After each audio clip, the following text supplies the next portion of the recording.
AI winning companies. Hey everyone, it's Wolfgang. I wanted to talk about this issue because there is a race to the top. Who's going to rule the roost in the AI marketplace? So let's talk about this. First, how is AI ramping up? What's the adoption rate of artificial intelligence right now? Okay, so it's the biggest tech trend since the World Wide Web, which was, because the internet actually existed in the 1970s, 1980s. It did not have a graphical user interface. It was all typing. So when Netscape came along with the browser, the first internet browser in the mid-1990s, the World Wide Web started taking off. Okay, that was a big trend. So mobile computing was another big trend, okay? But artificial intelligence is sort of blowing those two trends away. I'm going to give you some evidence of that, okay? In terms of ramping, in terms of the adoption rate, artificial intelligence is blowing those two trends away. I mean, those were huge trends. The World Wide Web was a massive trend worldwide. So was mobile, right? Artificial intelligence is smoking both trends. It's pretty incredible. And so I wanted to talk about which companies are winning.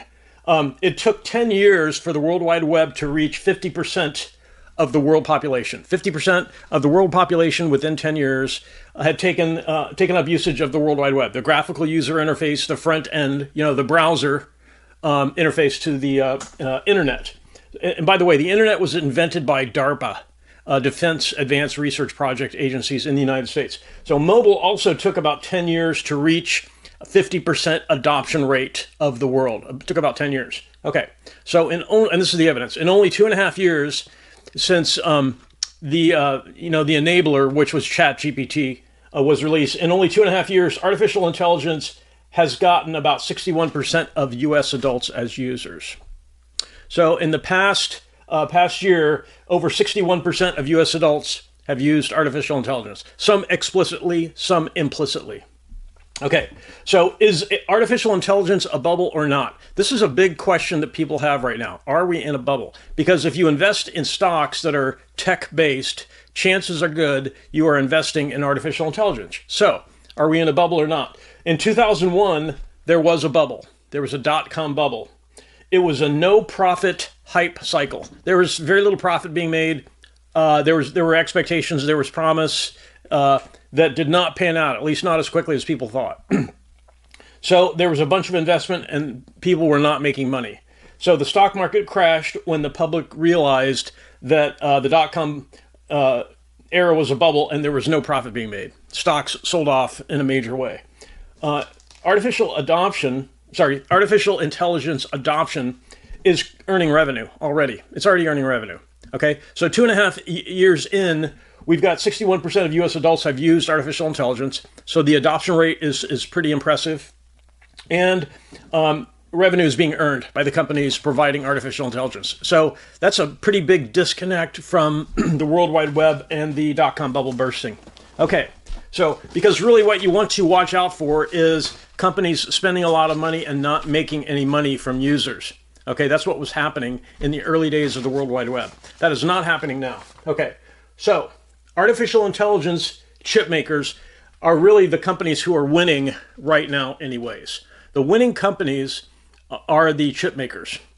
The chip makers are up pretty big this year, okay? In one case, there's one chip maker in particular making AI chips. They're up around 50% this year, and we're not through the whole year yet. So the AI winning companies right now anyways are the AI chip makers, followed closely behind by a couple of other types of companies. Okay, artificial intelligence services are already creating revenue streams. Okay, so this is the part of the business besides the chip makers who are earning, they're making money on the AI adoption rate. Companies that are creating new services and selling them to customers. Artificial intelligence as a service, for example, AI as a service is being sold. It's being sold right now. There are vendors for AI as a service. We're only 2.5 years into this is like being in 1997 and a half, because Netscape, the browser came out in the middle of the 1990s. So it's almost like we're in 1997, 1998, and people are already making money. That was not happening with the World Wide Web. People were still trying to figure out how to make the best use. I mean, there were a lot of challenges back then to getting the World Wide Web to what it could be. One of the biggest problems was bandwidth. We did not have 300 megabit per second fiber connected to homes. We had, the best case scenario was ISDN lines, which were 125 kbits per second. And that was an expensive, that was hundreds of dollars to get that. If you wanted a T1 line, very high speed, it was thousands of dollars. So one of the biggest problems back then was bandwidth. That problem was eventually solved. But artificial intelligence as a service is already being sold as a revenue generating, profit making entity that is justifying the expense that companies are spending on the chip makers. Chip makers are selling a lot of chips. There's a lot of demand for AI chips. There's a reason for it. There's a good reason. This is just one of the reasons. Artificial intelligence as a service. So which companies are earning and spending the most on artificial intelligence? So the chip makers are kind of leading the charge. They tend to be, the most outstanding, the early money makers in the AI adoption, because they're providing the means to create AI as a service and other revenue streams. But the major cloud providers, they're the ones who are buying the AI chips. Amazon, AWS, Amazon Web Services, Oracle Cloud, Microsoft Azure Cloud, and the other cloud service providers. You've got several of those. You've got Google, you've got Meta, you've got X.com, XAI. There are a bunch of cloud providers that are selling, or at least giving users access to artificial intelligence for a fee. Right now, 2.5 years into the adoption of artificial intelligence. So the chip makers in particular have been ramping up for about 8 years, but it's peaking right now. Chip makers are doing quite well. Chip stocks are up 22% this year alone as a group. Chip stocks are up 22% is nothing to sneeze at. NVIDIA, Intel, ON Semiconductor, Broadcom, Applied Materials.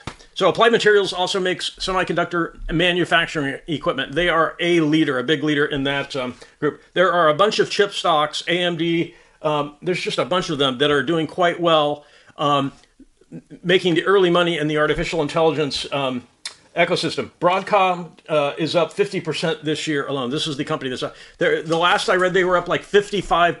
Broadcom was up 50. So the chip makers are kind of winning the artificial intelligence game right now. The early adoption, the money is being spent on AI chips, but the cloud providers are selling AI as a service.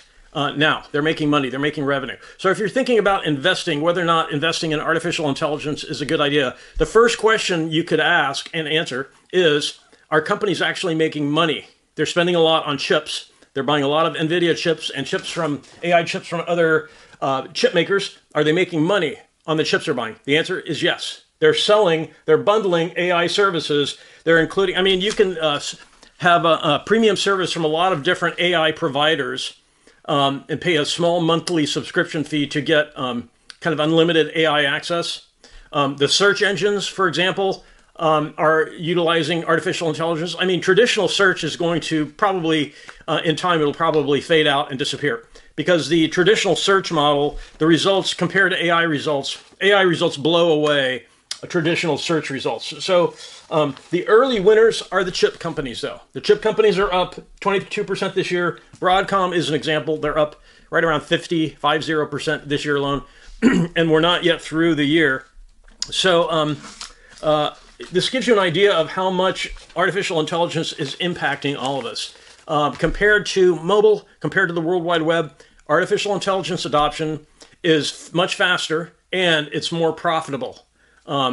Mobile was more profitable than the World Wide Web. The World Wide Web really stumbled in 2001. There were bandwidth problems that were not overcome for quite a while. We really don't have those issues anymore.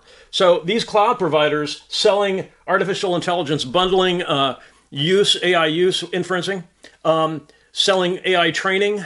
There's a lot of paths to make money with artificial intelligence. So the big companies are really doing quite well selling AI services. The chip makers, though, are ahead of everyone. They're, NVIDIA cannot keep up with demand. They're struggling to keep up with demand. So the chip makers right now are winning. So I couldn't fit everything on the board here. So what are the killer apps in artificial intelligence? The killer apps in AI? Customer service automation. I've already experienced that. I'm sure most of you have too. Developing marketing content. fraud detection, automating processes, business processes, online search, I've already mentioned that, optimizing supply chain, the supply chain for companies, healthcare diagnosing. So when you are, when you're seeking out healthcare, you're much more likely to be assessed by artificial intelligence at some stage of your diagnosis. So those are sort of the killer apps that are working in artificial intelligence right now. A big one though is search. Traditional search is it's going to go by the wayside. So if you have any questions about this, please post questions in the comments. I'd be more than happy to answer any questions you guys have. And I very much want to thank everyone for watching. Have a great day.